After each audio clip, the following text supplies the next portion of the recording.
The FujiCast is an independent loading zone production. How's that diet going, Kev? Is it getting any better? Are you still vegan? I'm Kev. Yeah. I'm vegan, and I'm proud of it. You should have a T-shirt. Do you know, next week is the final show before Christmas. Twas the night before Christmas, not quite. And we're doing a nativity. And I just thought before we start the show, I got an email in. It's kind of a veiled complaint, really, from Eric in Ottawa. Hi, Neil and Kev. Hope this finds you both well. Still loving the podcast. Yada yada yada. I think you should. I think the Gemma growl has run its course. This is opening gambit. Having heard Gemma speak on a few occasions, back several months ago when Neil interviewed her, and most recently on this week's episode, I was there a couple of weeks ago with the X-Weddings outtakes, I'm quite certain that she's neither what both the literal and pejorative interpretations of the word that this aggressive canine growl implies. But I don't know. What do you think, Gemma? She loves it. No problem at all. I'm keeping completely quiet. I don't know. You've never seen Kev and Gemma in a heated debate. Kev can tell you more about that. Oh, but anyway, I'm sure if you took out the growls in each episode, you'd be able to find some more time to squeeze in a self-indulgent moment or two. I miss those. We stopped doing those, didn't we? Keep up the good work. Stay out of the doghouse. Warm regards from Eric in Ottawa. So we need a new thing, don't we? I don't know. Make her sort of an omnipotent force every time she's mentioned or something. That's a good word. I'll tell you what, Eric, you are going to absolutely love the part that we've given Gemma in next week's nativity. The FujiCast. But I'm not saying any more. I haven't actually told her about this yet. Have you not? I'm really looking forward to it. We're recording it, actually. I think she'd be good as a donkey, though. You said that, not me. Oh, you'll be in so much trouble. Anyway, welcome to the show. As always, star of the show today is you and your questions. Anything at all loosely photo-related. Fuji stuff is nice, obviously. Tech is great. Human stuff, well, that's been really great over the last couple of months in particular. Thank you for your questions about just being a photographer, and sometimes the ease and sometimes the difficult bits about being a photographer. The show lives on your questions, so remember to send them in to click@fujicast.co.uk. Now this week, with a couple of weeks to go till Christmas, we thought we'd have a really cheery episode. Is wedding photography dead? Well, to answer those questions, or at least give some ideas of what they feel about that, we've got 3 guests this week. So we're gonna split the show up slightly differently this week. Few questions, guest. Few questions, guest. Few questions, guest. Few questions, guest. So you get the idea. And those guests are Ian Weldon, Cat-Eckelboom-White. Easy for you to say. Usually I'm okay with those. And Nick Church.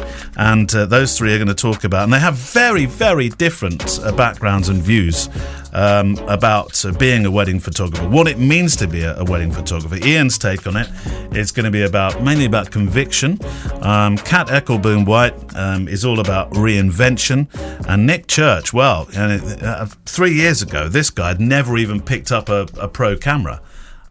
So he's now running a 6-figure sum business, and I know that's not the be-all and end-all for everybody, and that's not what everybody goes into it to do, but I thought it would be an interesting angle, particularly when you have the subject matter is wedding photography dead? So that is, I'm going to put that over there, and we'll come to our first guest very, very soon. Right, your question. It's a long question, this one, from Brad, isn't it? Brad. To kick off with. Yeah, so Brad Wakefield sent in a message, and he said, I hope you're both well. I'm well. Are you well? I'm very well, thank you. I'm thinner. Yes. But I'm well. By the day. Yeah. This new diet is very good. Yes. Yeah. He goes on to say that I started working at a press agency as a trainee, and the criticism I was given on my work was brutal. Right. So much so that I'd be sent back to reshoot the jobs more than once. But now moving forwards, I really value all of that, of course, right? And he says, I feel that when framing up a picture, sometimes those rollickings, that's a good old-fashioned word, isn't it? Rollickings, rear up and put me back on my tracks. Well, it comes from the press room when I worked at a newspaper. Yeah, damn good rollicking. So he says, thank you, sir. It strikes me that during my short time on photography forums and Facebook groups, people generally only ever say that an image is good or nice. And if it's remotely hinted at that the image isn't great, People get really upset and offended. Yeah. Yet there is a way you can go about it. But more often than not, I feel that people struggle to take the positive away from kind of essentially creative criticism. Right. People often talk about the mental health benefits of photography, but being a working photographer, I actually find the whole process quite stressful at times, and it affects my mental health. Sorting accounts, social media, chasing work, editing, and of course the pressures to deliver great content. Yeah. As mentioned recently, inquiries seem to be down across the board. We talked about that a few weeks ago. That's this week's episode. Right. For example, and we can't help but find this stressful and question question the future. Yeah, and question our future. Do you think this vegan thing's good for you? It's affecting your concentration. What you need is a good slab of. There we go. You get mad cow's disease from that. Question. I still can't say it. And question our future in the photography industry. Just a few conversation points that I was thinking about. Lots there. There we go. Well, where do we start? Criticism on social media. Do you want to start there?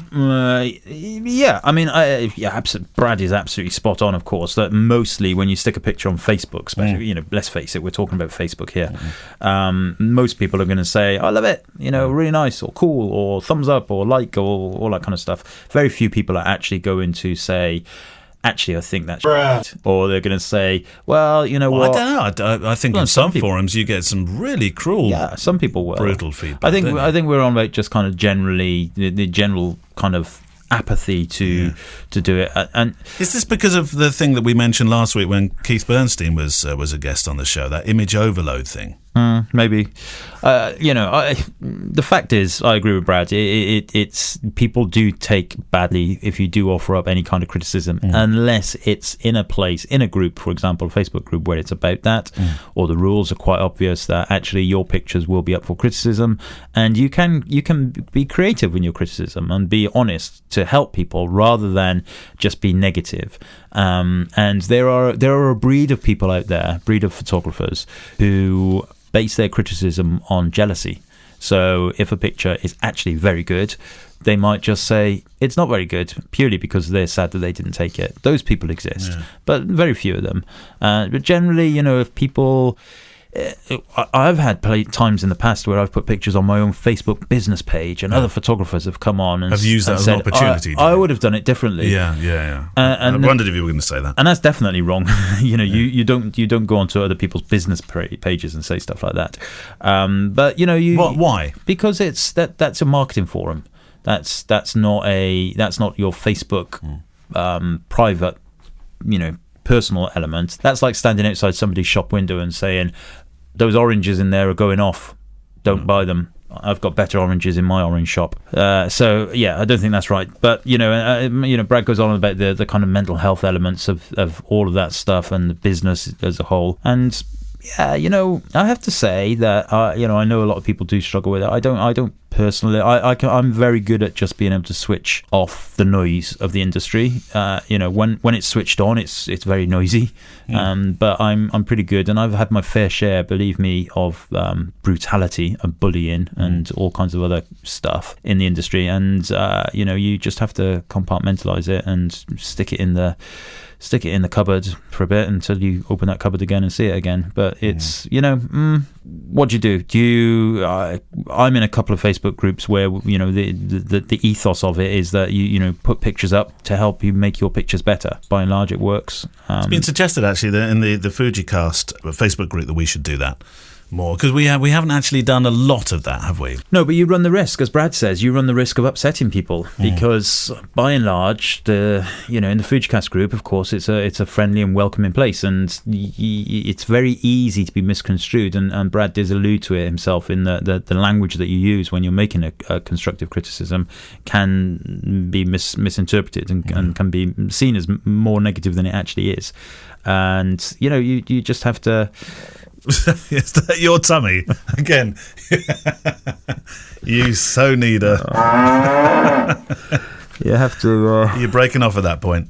Yeah. Right, Steve Hawking, gents, great podcast. I've binge listened, caught up with all of them of late. I find myself drawn to more and more black and white images, not least because of film simulations like Acros. I'm intrigued by the tiny niche of black and white sensor cameras. Question is, do you have any experience with them, you chaps? Are there image quality benefits from them? I quite like the idea of specialised kit that keeps you focused and removes some of the complications that a colour camera introduces when you're shooting just black and white. It's a good question for you. This is from Steve Hocking. Good question for you, this one, because you like to view everything in black and white as you are shooting for very good reason. Yeah, so a lot of people will be listening to this and thinking, well, why don't you just turn it to black and white? You know, and actually it's not as simple as that. So a black and white, there's only a handful of black and white sensor cameras. I can only think of the Leica one. You can, yeah, I think that's pretty much the only one that comes to mind for me at the minute, like a monochrome. And I used that, and the images out of it were absolutely beautiful. And of course, when you shoot raw on a Leica monochrome, you're going to get monochrome raw files. There's no going back. The way it works is it effectively you're taking away the color arrays on the sensor. So the black and whites are not. It's not simply a color sensor being converted to black and white in software in the camera.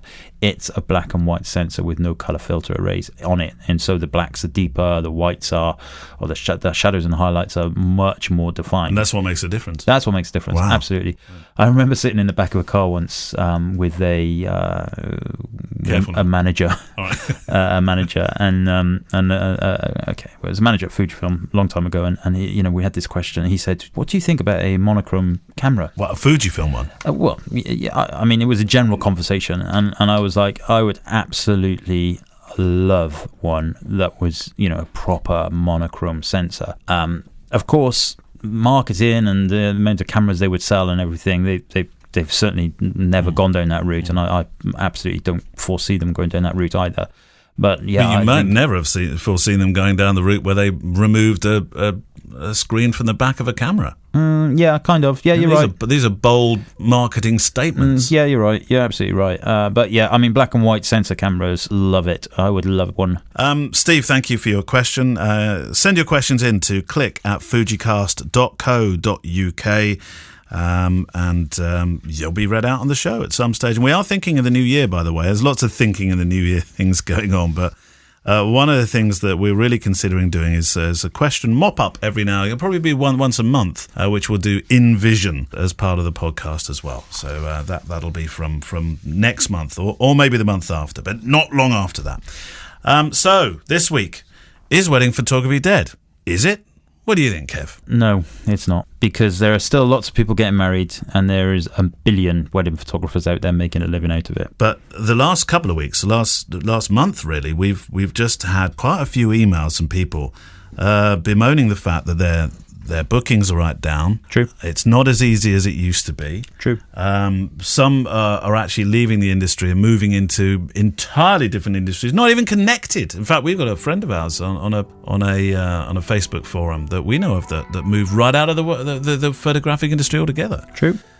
So I thought that would be a good title this week. Is wedding photography dead? We're going to start with Ian Weldon. Now, let me tell you about Ian. First up, he's a wedding photographer, but at the same time, he's not a wedding photographer. Already I can see you raising an eyebrow. The thing about Ian is that whilst most wedding photographers are finely crafting their online marketing to persuade Google to place them on the first page of a wedding photographer search, Ian spent most of his time trying to persuade clients that he's anything but. Now, defining success is a funny old thing, because some people may say the definition of success, in the wedding business at least, or indeed any other form of social photography, is by how busy you are or you get, or how many bookings you boast. Others might say it's more to do with whether you're creatively doing what you want to do instead of compromising that for more bookings.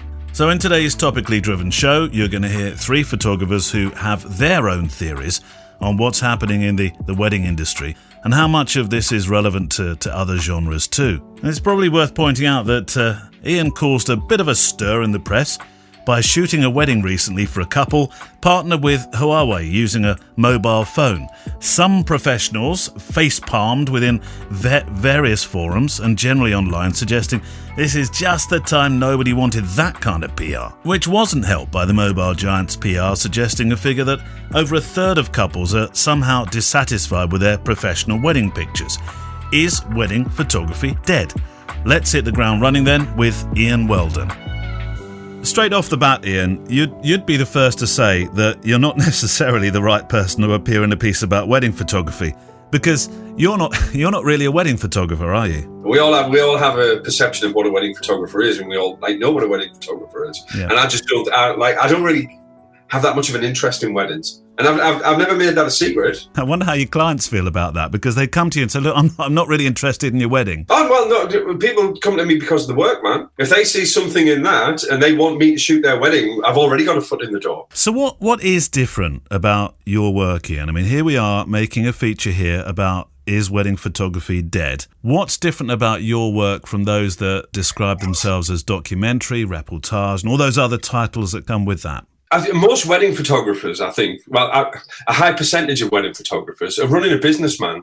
And the ones who survive are the ones that are able to constantly change with whatever's popular at the moment. What about the question about why wedding photographers are seeing a drop in business? There's no doubt they are. Things are changing, man, and things are always going to change. And I think that you have the people who are really successful long-term wedding photographers are really good at continually learning, continually being at the top of their game, continually pushing. It's kind of based around trends, wedding photography. So people who are really good at taking that on board and then working at that and then making it their own, they are the kind of leaders who just keep doing that. They keep changing. But then in all aspects of life, when things change, which inevitably they will, a lot of people get left behind. Some people move on and evolve. It's just the way that things are, especially now where photography is so prevalent and we have mobile phones that are capable enough in the right conditions, in the right hands, you can shoot a wedding on them. So people who then also hang their hat on the gear stand and say, well, to be a professional, you really need this expensive gear, they kind of get a little bit upset about that because it seems like anybody can do it.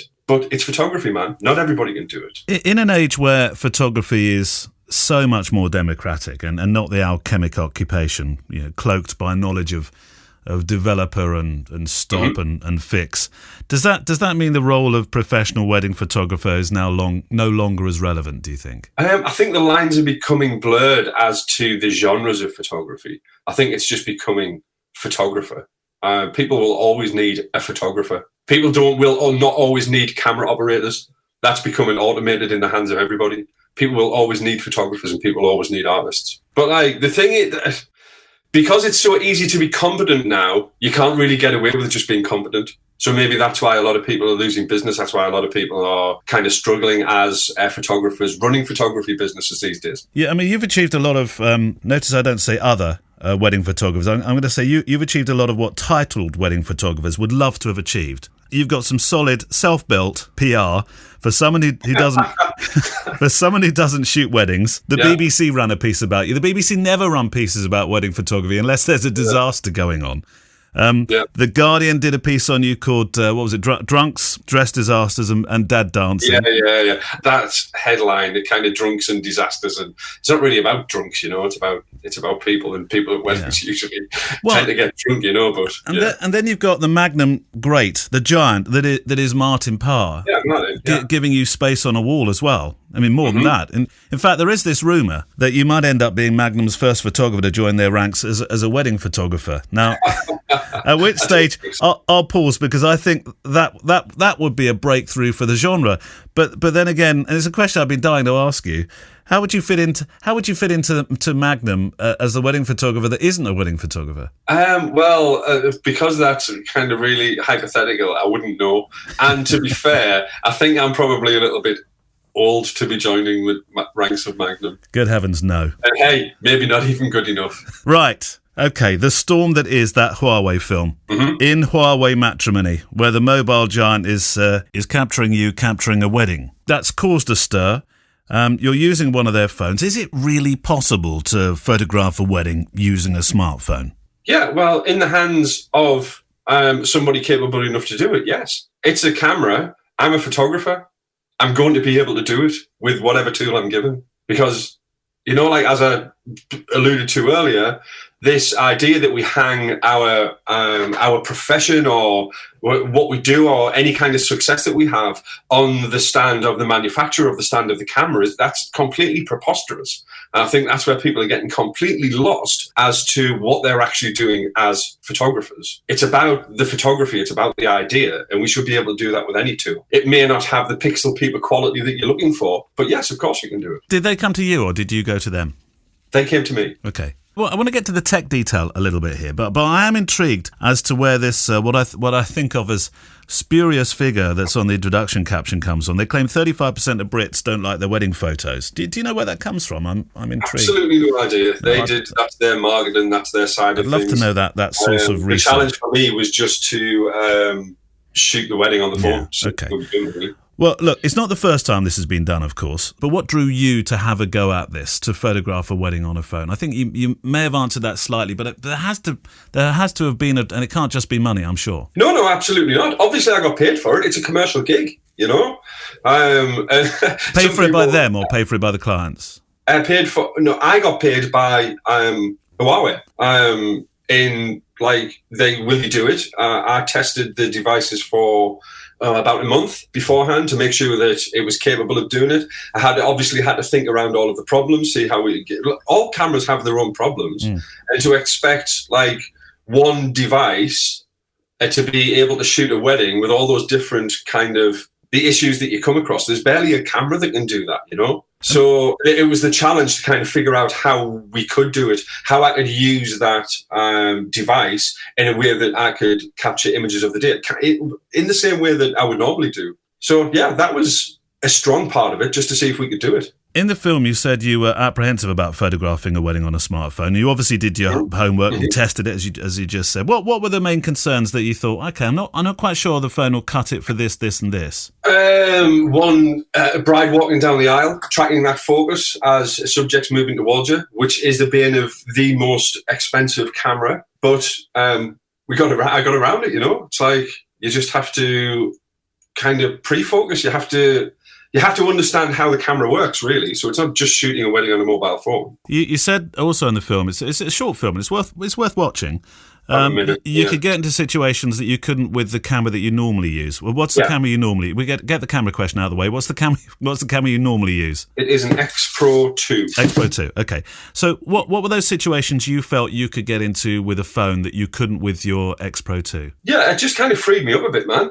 You know, it's like with the camera, it's usually stuck to my eye, and I've got to do all the camera yoga, leaning over things and into things and not being. And I know that it has a view screen on the back, but I never use it. I never really think about it. So just having that phone and being able to get into positions and situations and kind of stand around and take pictures without people really noticing that you're there. You must have expected it. And you know where it's going. There's been suggestions of sellout. Selling out from what? You know. I mean, you've seen it. You've seen those suggestions. You've heard them. Yeah. And the other one that is very damaging for the business. What do you think? Is it? I think if you were as a photographer upset about me using a camera to shoot an event or anything, and that camera is deemed less expensive, it's not like the problem isn't with me, man. You know. There's no real conviction about your own work if that's a threat to you. I suppose people anybody can just go and do that. Yeah. It's not bringing it into. I think it's strengthening the fact that the gi is not important. But I guess what people mean by damaging the environment, and you're right to an extent with your answer, I'm sure, but is that they're thinking, look, you know, here we are trying to defend our position as photographers, and there's a respected photographer saying, actually, you don't really need a photographer. You just need this cracking P30. I never said that you don't need a photographer. So would you do it again? Would you actually take that phone out now on a paid gig as a photographer, as a professional photographer? No, because I just prefer using my camera. It doesn't give me the look that I want. It doesn't give me what I want from a camera. And it would probably be a more difficult experience. But do you think it's only a matter of time, really? They're going to get better. They're going to get better and better. But who knows? Like this camera that we use now, the design of it and what it is hasn't changed since the inception of photography. It's a box with a hole in the front. And that's essentially what all cameras are. And if they evolve into the handset kind of thing, the phone kind of thing, then so be it. It's just a different tool. It's a different style of tool. It's just made in a different way. It does exactly the same thing. Part 2 of this debate, if you like, if you want to call it that, will be with Cat-Eckelboom-White very, very shortly. And she'll be talking about being a niche wedding photographer. But thank you to Ian. And it's worth mentioning as well that he has a darn fine podcast called Out of Focus. I love that title, by the way. I wish I'd have got there first. Out of Focus podcast. It's a good podcast. Really good. Really good one. Very good guest. Right. Questions. Were you going to go with this one? I think you were. Yes. Okay, so this is from Phil Turnbull. He says, my parents kindly took me out for a birthday lunch last week. Amongst topics of conversation was that my granddad, who died around the time I was born. I knew he was a photographer, I should say, in some sense, but it turns out he had a successful photography business in the St Albans area in the 1960s. In Hertfordshire. That's where Steve Shipman was hailed from. Yeah. Indeed. His main interest was wedding photography, and apparently he was very good at it. His main interest. Do you class wedding photography as your interest? Well, I don't know. Is it an interest? Yeah, I suppose it consumes my life. I suppose I would imagine it must be. Yeah. Yes. One thing they told me was that the way it worked in those days was that the granddad and assistant, that granddad, i.e. the photographer and assistant, would shoot the wedding ceremony. Once that was done, they headed back to the darkroom in the shop and quickly processed the shots and got some proofs printed. Yeah. They take these back to the wedding and display them at the reception where guests could view them and order them. That was the way it was done. Yeah, well, print ordering was a big part of wedding photography, wasn't it? My question is, do you think something like this could work today underlined? Right. Would it be worthwhile? My immediate thought is, does anybody actually buy the photos other than the bride and groom and immediate family? Well, let's talk about print ordering quickly first then.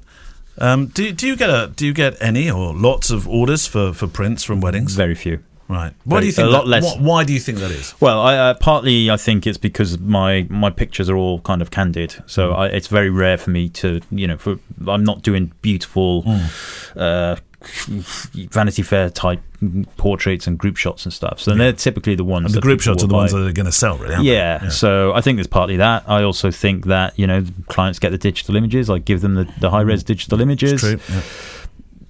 Whether they go on to print them themselves, I don't know. And to be honest with you, I don't really mind. So, yes, no, I don't. So I'm not sure, unless you're a traditional wedding photographer doing lots and lots of groups, that you're going to sell an awful lot of prints if you bring them back to a wedding. But then would you feel comfortable doing it if you did? Well, the interesting thing, though, is what happens, even if they're the candid shots or group shots, doesn't really matter. Yeah.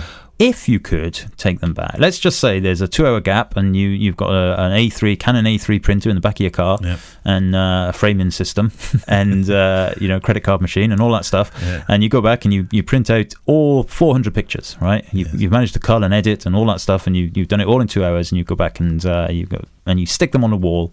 People probably would buy them because they see them. You can only sell what you show, right? That's what they say. Yeah. So I think potentially. I mean, you did that same day edit thing once or twice, didn't you? Yeah, but that's slightly different, of course. So same day edit, really, that was a photo film. So I did a same day edit where where Natalie, who worked with me at the time, she was editing the pictures out back behind the kitchens, and she produced all the images that then I slotted into a timeline so that I could present it as a photo film with the audio from some of the audio that was cut down from the speeches on the day. I tell you what, I was a nervous wreck by the end of that. And Nat must have spent all day editing the picture. I was just passing cards and she was editing pictures. And then during the meal, I went in and started editing sound, and then we pieced together a film, and then I think at midnight, just gone midnight, we showed that film. I don't know how Jeff Wood does that all the time. Jeff, do you know Jeff Wood? Of course you know Jeff Wood. You've worked with him many times. Yeah, he does that often, doesn't he? But for wedding films. Yeah, his stuff's amazing. But I'm not sure that if you were producing films, that's not really answering that question, though, is it? No, I think the prints. Nobody's going to buy that. It's the prints, isn't it? A wedding gallery would be a fun thing to walk through during the evening reception. I think the practicalities of it is that it's not very easy to do. Edit, print, and frame and all that kind of stuff and show is not a very practical thing to do at a wedding when you're also meant to be photographing it at the same time. So practically, I don't think so. If you had another team member, maybe. I think possibly I've done occasionally use the Instax printer to print out some prints and giving them to the bride and groom. How does that go down? They love them generally, but the Instax, of course, is a little tiny print, and it's not going to be the finest quality. Not the best quality. No. But that's not why was invented, really. No, absolutely. In that respect. But no, and there was a photographer. If I can find the link, I'll put it on the website. Who it's a YouTube video, and he photographed the wedding, and he, with the aid of some friends, managed to produce the entire album. No way. Oh, yes. I think it might have been a Queensbury promotion or something. Yeah, I think. But he managed to produce the whole album by the end of the evening and present it to the clients. There was like a whole team of people in a hidden van somewhere with the matting and printing and cutting and everything. That was quite impressive. Yeah. If you could imagine if you could produce 30 of them by the end of the night. Take that to every wedding. Yeah. Well, thank you, Phil Turnbull, for that question. Glasgow Lee's been in touch. Good old Glasgow Lee. Merry Christmas, Glasgow Lee. We'll just get that one in early. But he should have been in next week's nativity play, shouldn't he, really? What part could he have played? The ass. Sorry, I've been asked to do a talk at a camera club, and while writing down why I do photography, it's become apparent that I do it for the money. And deep down, I wonder if I didn't do this as a job, whether I would ever pick up a camera again. Last year, I made a real effort to soak myself in people that do photography for the love of picking up that camera. This has kind of helped. Do you think it's a common situation for working professionals? There's always a serious question behind Glasgow Lee's questions, even though they might not start out that way. Any thoughts on ways to do or not to do to stay in love with photography? Personal projects, I think, is a good way. Yeah, of doing it, isn't it? And I like, actually, Glasgow Lee at the moment has got that fabulous personal project of people in baths, which when he first talked about it, I thought, oh God, what on earth is he doing? But now I get it entirely. Absolutely. No, I do too. And I think that question must have come in before he started that, because that's clearly what his passion is now. He's doing that. Do you think so? Yeah, I think so. Yeah. You reckon? Maybe. Personal. In fact, we did do something on personal projects a while back, and maybe it's something else we should do again. Personal projects, because I think that's a way of maintaining your love. Send us in your whatever you're doing for your personal projects, if you have one. Send it in to us, and we can, just by reading what people are doing out to others, it might inspire them. And us. Good idea. And also send in your disasters, because that starts in the new year as well. Your photography disasters, if you want your name withheld, we can do that too. Right, let's move on. Is wedding photography dead? This is cat-eckelboom-White. Now, she's an expat living in Austria, and she saw that the wedding industry was certainly changing. So this is she's master or mistress. What would it be? Master or mistress of reinvention, because Kat thought, I'm going to go for a niche. And so the next segment of this particular theme this week is niche wedding photography. Stop saying quiche. Making me hungry. That's another thing you can't eat. Sorry. So, cat-eckelboom-White on niche wedding photography. So, Kat, first of all, congratulations on your appointment as a Fujifilm ex-photographer. There's only 5 of you in Austria, so that's a good honour, isn't it? It is. Like, I am so unbelievably stoked to have been confirmed as an ex-photographer. Like, I'm in awe of so many of their photographers across the world, and to be, as primarily as a wedding and elopement photographer, to have that honour is pretty amazing. Yeah. How did it come about? Did they approach you? Were you approaching them, or? I know a few of their ex-photographers in the UK. I kind of spoke with the UK team, and they're like, well, yeah, we, even though I'm from the UK, you don't live here, so you'd have to get in touch with Fuji, Germany. And it all happened pretty quickly. I think I first contacted them in May, and I think by September it was confirmed, and I think last month was kind of officially then up on the website. So what was your introduction to your gateway drug camera, if you like, to Fujifilm? Most people at this point say X100. No, it was the X-T2. Ah. What did you shoot before that? I was on the Canon 5D Mark IV. I was kind of toying with the idea of getting something lighter. As start with, it was just for personal stuff. Because I ski and I climb a lot, and taking a DSLR out with you is heavy. And so I was way up north, and a friend of mine was there, and she had her little X-T2, and I was like, oh, can I test it? And then they had Fuji there as a sponsor, so I then, got to look at all of the shiny gear.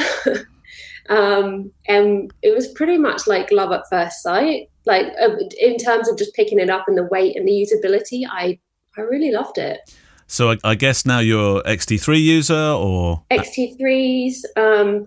I got so I'm just off to Norway in a couple of days, and I've borrowed a GFX 100 just to test out for a few landscape shots. Way too heavy for wedding work. But yeah, I shoot XT3 for weddings. Occasionally I have the XT2 as my like backup hiking sports camera. Now, weddings. You're a British expat. You live in the beautiful Austrian mountains. You describe yourself as only shooting intimate, adventurous weddings and elopements. And the title is pretty self-explanatory. But let's nail exactly what you mean by that. What is an elopement wedding? I think the definition of an elopement has changed a lot over the last kind of 10 even over the last kind of 2 or 3 years. And so for me, an elopement is an intimate wedding where the couple puts all of their focus on the experience that they want from the day. So even if they decide to bring some guests with them as their witnesses, the focus is on how they want to experience the day, how they want to feel. And it's all about kind of creating basically like the best day that they could imagine and not having to kind of think too much about pleasing other people. Were you shooting weddings before this then, in what you might describe a more traditional style? Yeah, I started completely new into photography, straight into weddings. That was what I wanted to do 4 years ago when I started my business. And at the start, I was shooting some pretty traditional weddings. And the kind of the more adventure-y stuff and the elopement stuff kind of came about through kind of combining my interests with kind of people who connected with me more on a personal level. Did you see the traditional wedding work starting to slow down then? Yeah, I mean, for me, like I'm in quite a unique situation in that. So I live in a country where I'm an immigrant, basically. Expat's a wonderful word, but I'm an immigrant here. And so, yes, you still have the traditional weddings and you have traditional photographers that do that stuff.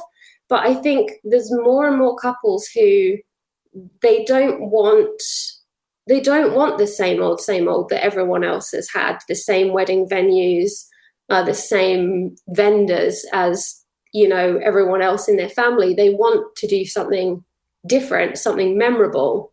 And so I was kind of starting to get contacted by couples wanting to do destination weddings. So firstly in Tyrol, where I live, and kind of slowly that's branched out. But I think it's more these people, the couples I work with, they're from all around the world, but their main thing in common is that they just don't connect with the idea of a traditional wedding. In many ways, sometimes because they're just like super introverted, or it can be because they just see that as a total waste of money, spending hard-earned cash on pleasing 100 plus people and buying stuff that they really don't care about. And do you think this has become something that more and more couples are thinking? I mean, we're talking about very niche style of wedding photography here, but I'm wondering if couples generally that you're kind of getting this undercurrent, this feeling that the couples are feeling that way, that they don't want to spend so much money, or they want to direct their money in other areas, or they perhaps don't think that a traditional wedding photographer cuts it anymore. Yeah, I think so. I think it's more about, you know, there's this whole thing of, you know, millennials get a bad name.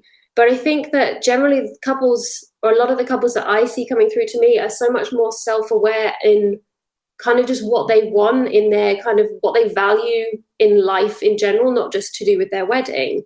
And you kind of see this coming through multiple trends, like, you know, the tourism industry has had to adapt as well to these more experience-driven services. You know, chained hotels can't cut it anymore. Now people want boutique bed and breakfasts and Airbnbs. Yeah, I think like it's just a trend that people want something. People don't want packages anymore. People want something that's unique to them that no one else has had. We're using the word niche over and over. I know we are, but can you really build a profitable business photographing these very intimate weddings, these elopement style weddings? Well, I have. So I shot one church wedding this year in 2019. And that was one that was a referral from one of the first ever brides back in 2016 when I was my first wedding season. Yeah. From kind of mid through this year, I was like, I'm not going to take anything anymore like that. I ask people how big their wedding's going to be. And generally, if I think it's looking more traditional, then I'll refer them to someone else. So my business is completely built on this kind of niche, very niche, adventure focused elopement. Some of them are bigger weddings, but they're still very adventurous. So it could be that it's a big, ski party on a mountain. But I've built my whole business around it. And actually my business is doing better now that I am very clear on just one focus than when I used to take anything and everything that came to me. Do you mind me asking how many weddings you shoot per year in this style? My wedding limit is 25, which was what I've been at this year. So that's still a good number. That's a number that many photographers aim at. 25, 30 seems to be that number anyway, doesn't it? Yeah, absolutely. For me, that was kind of my happy number. And so also for me, my weddings aren't as seasonal, so I'm working pretty much throughout the year. So it means that 25 means I get a good space out in between. Some months can be a bit crazier than others, but it means that also for me, it was really important to build a lifestyle that works around me as well. So it gives me plenty of time off too. Now the money thing, being niche, does that mean that you had to reconsider the amount of money you charged your clients, the professional fee? Did you have to come down, or were you able to stay the same, or did you increase? I went up. Right. My prices have, I can't do the maths in my head, but they have gone up quite considerably. I charge a hell of a lot more than most other local photographers. But I feel confident that I offer a service that no one else can. I always think of it, in Liam Neeson terms, I have a very particular set of skills. And I also know who I'm targeting. So I know that not everyone is my client. But I know that the people who are will pay the prices that I'm charging without even thinking about it. And I've also kind of got to the point now where if I'm not being told I'm too expensive at least once a month, then I'm too cheap. Well, you present workshops. It neatly takes me really onto your workshops and the business mentoring and the marketing that you do. It's difficult to draw just one or a couple of pieces of advice, I'm sure. But for a photographer listening who thinks the old way is just not working anymore, and there's plenty of indications for a lot of photographers that is happening, what would your advice be? Yeah, there's a few things. I mean, for me, I always kind of say when people are like, oh, people just book cheaper photographers now. My kind of advice on that is that you've then failed to communicate why you're worth someone paying more for you. So I think you really need to focus on what makes you different as a photographer, and kind of what your ninja skills are. Because, within all areas of photography and wedding photography, you tend to have people who are really awesome at certain types of weddings or have a really incredible style, and they just don't really communicate that clearly enough. Kev, do you think we could ever see you in the future hanging off the side of a mountain doing adventurous weddings? I used to go skiing all the time. Did you? Yeah.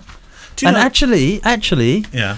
One of those weddings that Kat photographed in the Austrian Alps was meant to be mine. Was it really? Yeah, but I couldn't get there because of the snow in the UK. Believe it or not. Really? Yeah, so I couldn't get there. Neither could the guests. Oh. So I put an SOS out to Kat and she photographed it. And she did a very good job by all accounts from the clients. Did you photograph it on skis? No, I never got there, did I? No, did she? Oh, I don't know. Possibly. She seems like an amazing person. Are you a good skier then? Yeah. I used to be a reasonable good skier. Yeah. Okay. I haven't been for a long There's time. all these sort of sides to Kev you don't realise. You say, "Are you a good rugby player?" Yeah, I played for London Welsh. Yeah. And they say, "Well, were you a good what do you get? It's not judo player. Judoka. Judoka. And then you have to bow. Are you a good judoka? Bow. Yeah, I was black belt. All right, okay. Were you a good skier? Yeah, I was on Ski Sunday a couple of times. But these things you just don't... Never want to do the theme to Ski Sunday. All these things you didn't know about Kev. Right, back to questions. Phil, thank you for your question. If you're sending them in, by the way, click at FujiCast.co.uk is the address. And if you're of that sort of...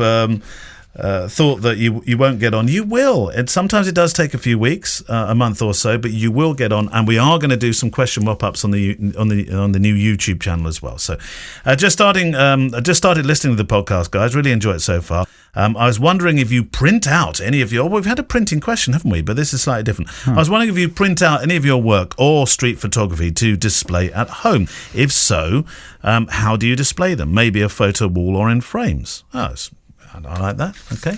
Non-tech question. And some of your street work is absolutely extraordinary. I really enjoy your street work. Do you? But would you adorn the walls with lots of Mullins pictures? Probably not. I don't think we've got any. It seem a bit odd. In fairness, Gemma has mentioned it a couple of times, doing some of the more arty ones, and like. I don't want to see pictures of Gemma on the wall. Thank you very much. I know what sort of pictures you two are taking. I know, Gemma. Sorry. But you have your house is full of pictures of the kids and Sam and friends and family. Yeah, and stuff, well, we have it? a photo wall which is not just photos now. Actually, it's grown into lots of other things. It's a few paintings. Anywhere we travel, we try and get something of artistic value. Would be that a photograph, or actually, when I was in the Gambia, I bumped into a chap that was a street artist. And I watched him paint. He actually painted the thing in front of me, or finished it off in front of me. I thought that was a great thing to bring back. So we have kind of an artisan or artist wall, if you like. But photographically, yeah. I mean, most of the stuff you absolutely adore is all in books, because you have an extraordinary book collection. Yeah, books. Yeah, but they're not my pictures. But yeah, absolutely. I would like to put more up. I keep saying to Gemma, I want to have a floor to ceiling wall of not frames, but just like 6x4s, 10x8s, all black and white. Right. Like, and obviously we have all thousands. Family, or yeah. For the kids and the family and holidays and stuff. I want to do it in the kitchen because our house is tiny and it's like a little hobbit hole. There's no room in your kitchen. We got a whole big back wall. We could do that on the right hand side. That's true. And the light falls nicely on there. So that's what I want to do, a whole big black and white one. But I don't think it'll happen, because it's the black and white thing, isn't it? You know. Did you ever say no black and white? Bless her. She. I think, I don't know. Maybe it will happen. Who knows? Right? Ask me again in 6 months' time. So and that might be my Christmas present to myself. I think it's a good idea, Phil. Absolutely. Show the pictures of your work. Yeah, get them printed out. For sure. Absolutely. Right. Your question. Yeah. Okay, I have a question from Dominique Martel. Isn't that a lovely name, Dominique Martel? Hi guys, great podcast. I love it. I'm from Quebec City, Canada, and your podcast is the best podcast there is. Great content. Hooray! Yeah. Fujifilm are mirrorless cameras, and I understand they're more compact and lighter. But could you explain the difference with standard cameras, i.e. full-frame cameras like Nikon and Canon? There's also the Fujifilm GFX 100, which I've heard is a mirrorless full-frame. Could you please help me understand the difference between the different types? Also, why, when we talk about mirrorless cameras, we say 23mm is equivalent of 35mm, and when we talk about GFX 100, we say 50mm is equivalent of 37mm. Or 35. It goes the other way. Yeah. Okay, so very briefly, it's all to do with the size of the sensors. APS-C is a little bit smaller than full frame, and GFX 100 is not a mirrorless full frame. It's a medium format size sensor, pretty much. It's larger than the 35mm. So frame. it's larger again still, and that's why when you talk about the focal length, you have one goes one way and one goes the other, because the larger the sensor, the smaller the focal length becomes in terms of that, converting it to 35mm equivalent. However, what I will say, the answer to all of your questions, Dominique, is an amazing film that Zach Arias did. I think it's just called What the F is Full Frame or something, and he talks about it all perfectly well, and I will link to that on our FujiCast page for this week's episode, but I'm sure if you just type into YouTube Zach Arias full frame, you will find it. I'm sure that Zach must have made that film because he got absolutely fed up with answering the question about why is it not full frame. Yeah. And like everything Zach does, it was gold. It was gold. Right, moving on. Is wedding photography dead? That's the question we've been asking on to today's show. And I'm going to end with Nick Church, apt name, of course, for a wedding photographer. Now, Nick, 3 years ago, Nick had not picked up a professional camera. He came to photography out of the IT industry. he fell properly out of love, I think, with the industry that he was in, and decided that he'd be a wedding photographer. Now, it's not too dissimilar in some respects, Kevin, to your own story, is it really? Because you came out of you were successful in what you were doing. You came out of that industry, and you went back to tell Gemma, I am going to be a wedding photographer. And I think Nick pretty much did the same thing. The difference, you might say, is that Nick is doing this 15 years on from... Is it 15 years you've been in the industry now? How long is it? Roughly? 12, 13, yeah. No, 10, slightly less. Well, yeah, but it was... You could say when you went into the industry, there was less competition. Yes. More opportunity to state your claim, I would have said. Yeah, absolutely. Yeah, it was definitely easier, I would have thought. And now here we are in full-on congestion. I would say there's never been more photographers that purport to be able to photograph a wedding than ever there was. And Nick has kind of taken the attitude of strategizing. Now you might think, strategy, that's a very grown-up word. That's only for adults that play around with spreadsheet. But he came into this business strategizing. And it's fair to say that he's been asking the question, what fall in bookings? So this is Nick Church.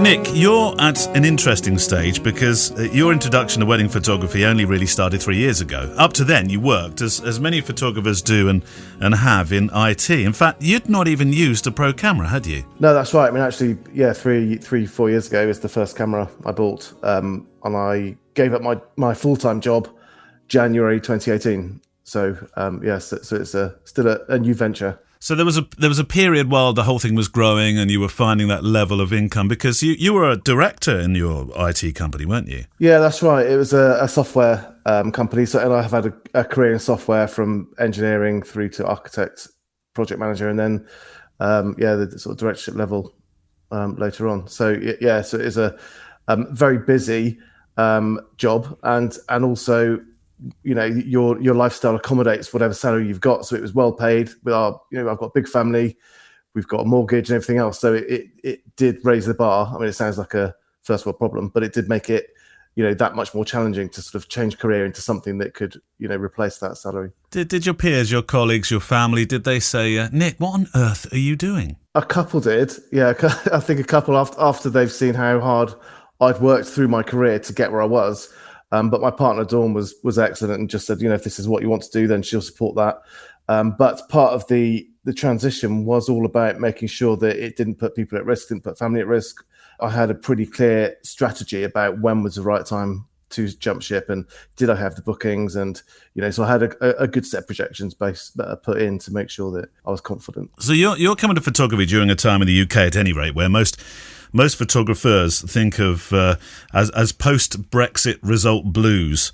I mean, you set up a company, you employ, I think, up to 4 other photographers now working for you. Is that right? Correct, yeah. So the whole thing's expanded during a time where many wedding photographers are talking really about not expansion, but contraction. And I'm wondering how and why. Did you not do your homework, Nick? Did you not hear the cries of the wedding industry?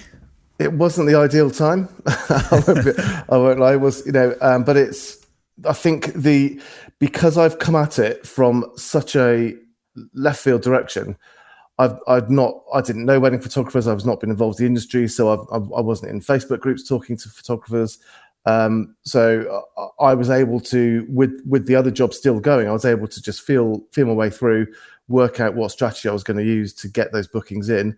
They started to come in, and I didn't really then think otherwise. You know, it was only once I'd got a full roster of bookings for a particular, you know, for the first year, that and was more engaged in the industry generally, that I realised that, you know, people were struggling. It is a tough time to sort of get these bookings, get people to part with their cash with the uncertainty we've got right now. What is a full roster? I'm intrigued at the number that you believe is a full roster, because you've got 4 other photographers.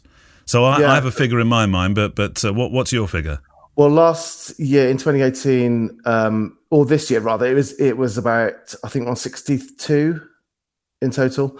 So the other 2, 3, because I've got a filmmaker, and 2 or 3 other photographers that do weddings, but they're just coping with that overflow at the moment. And that's something that will hopefully grow into a full, so I can start loading up more weddings for other people. Do you think that's been an advantage then, the fact that you didn't know the industry before, that you've come into Absolutely. it with sparkling eyes and none of those preconceptions? I think it is. I think it was an advantage, and sparkling eyes, I'm not sure, but certainly that my eyes are a lot more tired now. But I didn't have that jaded wedding photographer. Clients are hard work.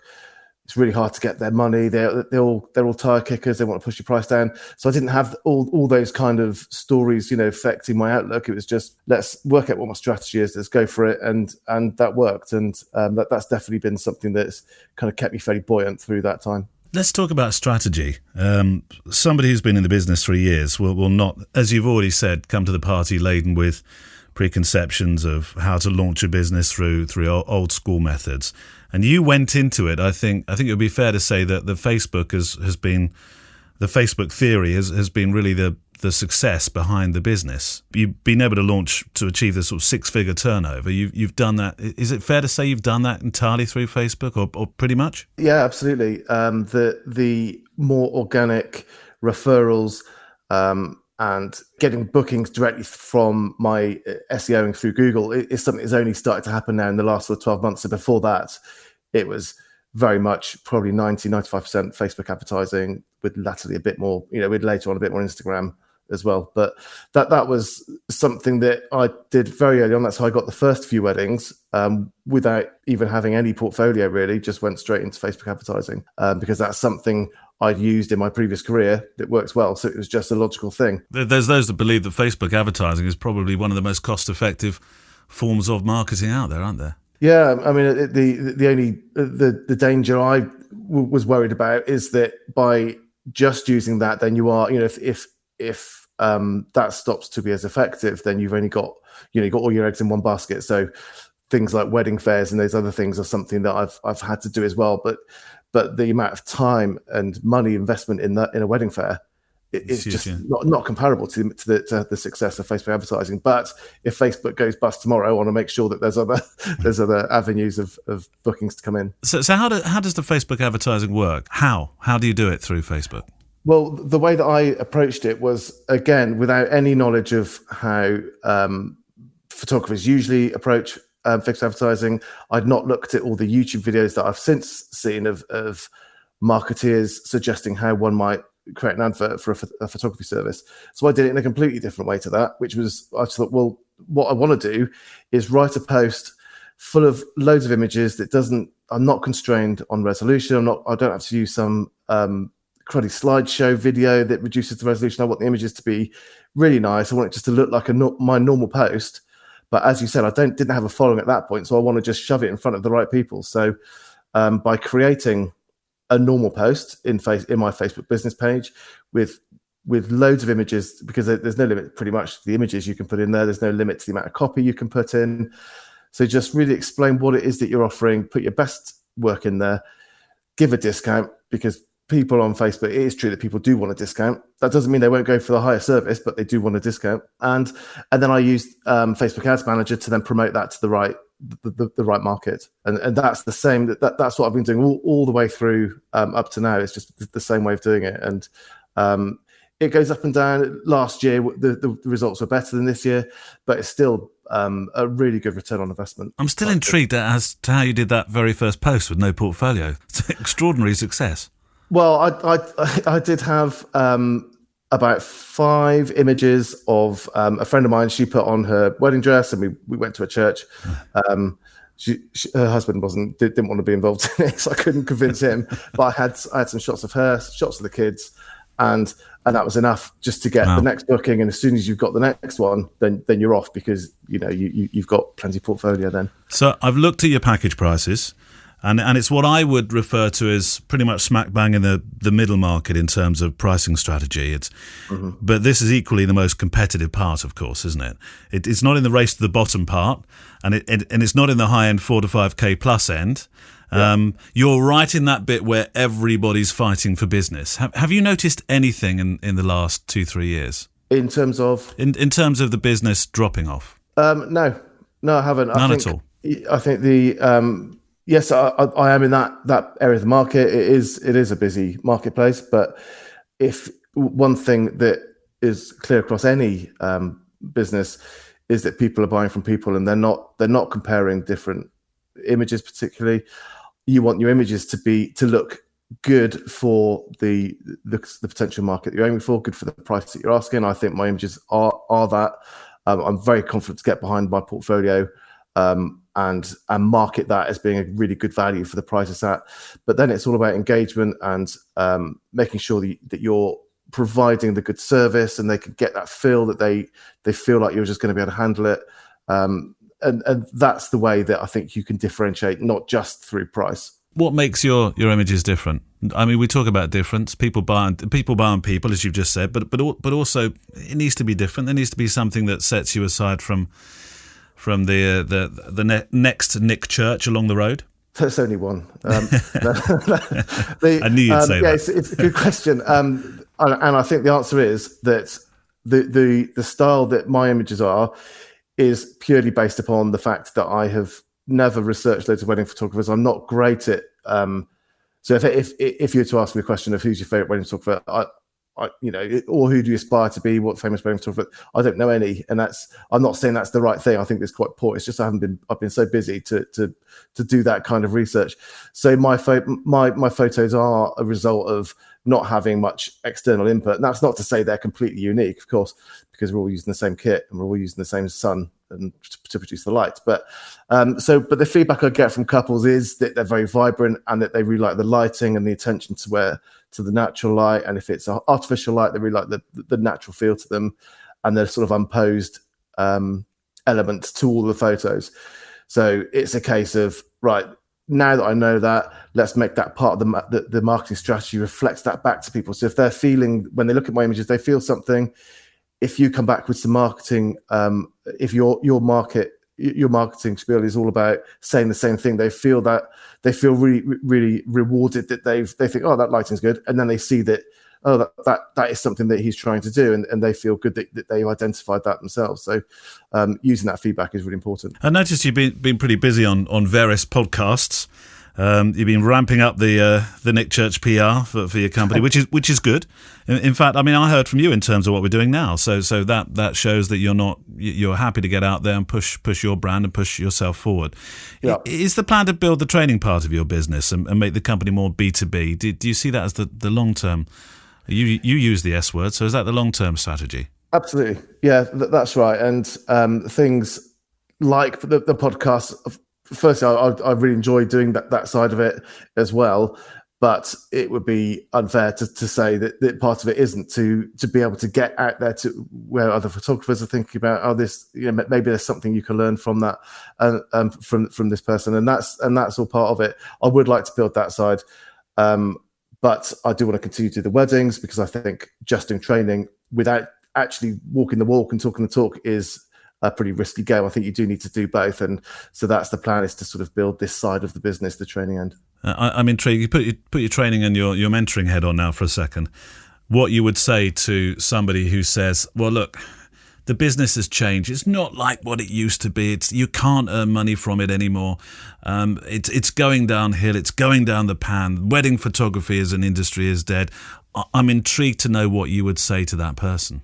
I would probably say that I think if you have that attitude, unless you're a really good actor, that's going to come across. And I've seen photographers at wedding fairs that when you talk to them privately, they have that attitude, and you can see that they're exuding that even when they're stood in front of their stand. They've got that, and you need to sort of really leave that at the door, because that's pretty much game over if you're feeling like that, because you're going to get nowhere. You have to think, right, is my work good enough? Yes, I'm confident it's good enough for the price I'm charging. Who am I going to market? And you target these people, and you have to make sure that all of your marketing and your strategy, and you're collaborating, and you're doing everything you can to get your product in front of the right people. And when they see it and they see you, it all makes a cohesive offering to them. Then I think that's the main advice that I would give people, is if you're focusing on doing that, rather than worrying too much about that people are trying to knock you down. There's other photographers that are making far too much money, all those things. Then I think that's the element that's the thing to focus on. Thank you to Nick Church for his wise words, to cat-eckelboom-White on thinking about niche, and to Ian Weldon on conviction and self-belief. Thank you to all three of them for becoming involved in Is Wedding Photography Dead? And I hope you agree that it didn't become a Ghost of Christmas Past episode. It's become a Ghost of Christmas Future, and that there is a future in this industry. But maybe it's just you have to think slightly differently as you move ahead now in this particular business. Are you thinking of doing anything different, Kev? Or no, not really. I'm happy doing what I'm doing, and maybe slightly different approach to marketing. But really? yeah, other than that, I think I don't want to do stuff I don't want to do. That's the problem. Yeah. If people have said to me, you need to do more Instagram styled shoots and bride and groom being dragged up a mountain and stuff, and those pictures look great, but I don't want to take them, and so I will take pictures that I want to take, and until people stop wanting me to take them. But you'll just rethink your marketing or something. Go and become a dustman or something. Don't be doing that. Right. Thank you for all your questions this week. A very different episode next week, but we'll come on to that in a moment's time. Meanwhile, FujiCast, the private group, the Facebook group, thank you to all those that have requested to join recently. You're very, very welcome. And we do dig out some of the questions from the Facebook group sometimes. Jay Farrell wrote in. The documentary Wedding in America discussion, episode 42, got my attention, so I thought I'd offer to continue it. I'll let you read this because actually you've known Jay for quite a while now, haven't you? Yeah. Jay came over from Nashville, Tennessee. He did. To see me once. Very pleasant he is too. And I went to see him in New York. He does an awful lot of the sort of buildings, the abandoned buildings. Abandoned buildings. Yeah. That's it. Yeah. He's got a couple of good books out actually. Abandoned Tennessee, they're called, and there seems to be a lot of houses that are abandoned in Tennessee. Right. Okay. And he seems to know where they all are, and he goes and photographs them. I don't know if I could ever walk into an abandoned house without feeling like it's behind you. Yeah, no, some of the pictures look quite spooky. Yeah, absolutely. However, Jay basically is picking up on the comment, and I think it was Marius Peter that sent it to us a couple of episodes ago, and he was talking about how do we fly with the documentary wedding photography in America, and I essentially said that my point was I feel that in America you live in California or on a beach or up a mountain, and people go to these places because they're beautiful, and rightly so. They're going to want to make those pictures part of the day, the environment. I think you essentially said everybody in America lives on a beautiful beach with mountains, in the same way that Americans say everybody in England lives in a castle. Yes, quite right. Yeah, absolutely.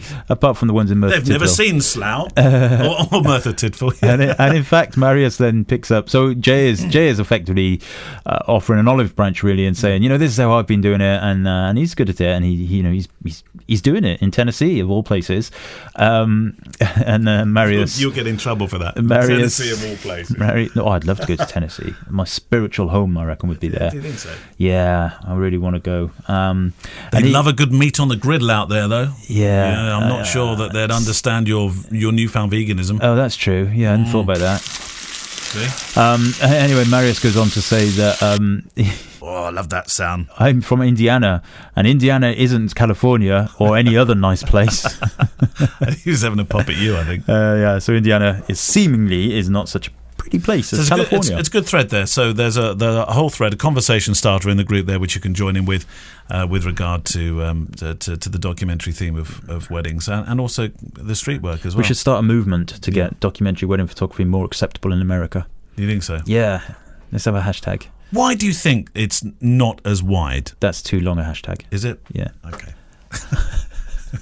I'll take it you don't want to answer that question. Moving on then. So that's it for this week. Thank you very much for your questions. They are, as 65 people are about to say, they're the lifeblood of the show. They are the lifeblood of the show, and we require you to send them in so we can keep the engines turning here.